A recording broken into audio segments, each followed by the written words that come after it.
गोपालपुर महोत्सव बेलाभूमि महोत्सव 2026 आज तृतीय संध्या ए अवसर में एक भव्य समुद्र आलती सहित कार्यक्रम प्रारंभ होईछि।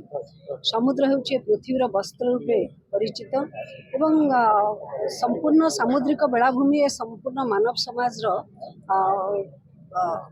एकांत आवश्यक एक अंग। आज से गोपालपुर महोत्सव अवसर में समुद्र आलती होगा सहित विभिन्न कार्यक्रम को लेकर बहु मनोरंजन कार्यक्रम सिने कलाकार मानकर वर्तमान प्रदर्शन हेबो एवं एससी सहित एक सभा कार्यक्रम आयोजन करा जायतिला। माननीय मंत्री महोदय स्वास्थ्य मंत्री ओडिशा राज्यर एवं विधायकगण समस्त उपस्थित थे। स्थानीय मंत्री विभूति बाबू उपस्थित थे। मु कहबी यही समुद्र बेलाभूमि महोत्सव जो आयोजन होईछि ओडिशा रे यह एक भिन्न स्वतंत्र यार एक स्वतंत्रता रही। मानचित्र रे जो स्थान रही आहरी उत्कर्षर सहित प्रतिष्ठित होगा एवं सरकार किभली भाव में ए महोत्सव आधार में सामुद्रिक सचेत सामुद्रिक अंचल प्रति जनसाधारण मध्य सचेतनता सृष्टि करें से एक कार्य निर्घंट प्रस्तुत गंजाम कहले ये हूँ कलार प्रदेश उत्कल कलार प्रदेश जो कहुए मो गंजाम माटीर झील लोक कलार उत्कर्षता गंजाम माटी जहाँ अच्छी ताहा अन्य कोटी अनुभूत हुए नहीं। साधारण साधारण प्रत्येक नृत्य संस्कृति कला ये समस्त बहु उच्च कोटीर होता है। प्रहलाद नाटक को आज सामरिक नाटक भितर सीमित करा माने परिचित करा जायतिबारु मु अत्यंत आनंदित।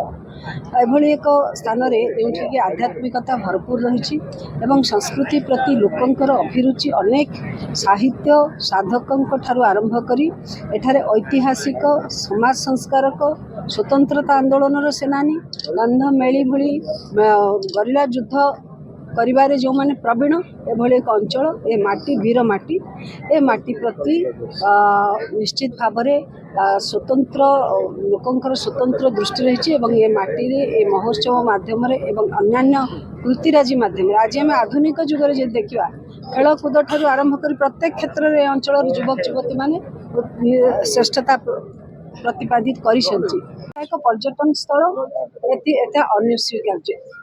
एटी निश्चित भाव में विभिन्न अंचल केवल राज्य बा देश नुहे विभिन्न आंतर्जातिक स्तर लोक आगमन होउछि। तेणु पर्यटन स्थली पर्यटन विकास एक राज्यर विषय अच्छी एवं राज्य एवं देश में जहाँ पर्यटन स्थल मान्यता प्राप्त होती अन्य आंतर्जातिक मान्यतार कौन आवश्यकता बोली मु अनुभव होना। यह आम राज्यपाई एवं आम देशपाई एक प्रकृष्ट पर्यटन स्थली एक सी निजे गोपालपुर बेलाभूमि प्रमाणित कर सारी।